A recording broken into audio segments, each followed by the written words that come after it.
Have you heard the buzz about the sizzling hot iPhone 15 Pro series? It's been making waves ever since it hit the market. But guess what? The plot thickens. Ming-Chi Kuo, the tech analyst extraordinaire, just dropped some juicy info.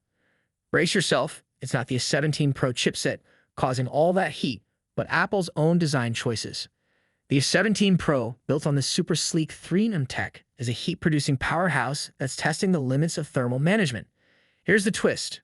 Apple's obsession with making these phones feather-light led them to cut down on heat dissipation space. Combine that with titanium's heat-hoarding tendencies, and you've got a recipe for trouble. But hold on to your seats, folks, because Apple's got a trick up its sleeve. They're planning a software update to tackle the overheating issue. It won't be a complete fix, mind you, it'll just put a leash on the performance to keep that fiery heat at bay. But here's the cliffhanger. Why are only some iPhones feeling the burn? We're talking about a mystery here. Some users swear their phones are as cool as cucumbers, while others are feeling the heat. Could it be that Apple's using different cooling materials in these gadgets? The plot thickens, and we promise to keep you in the loop as this drama unfolds. Stay tuned.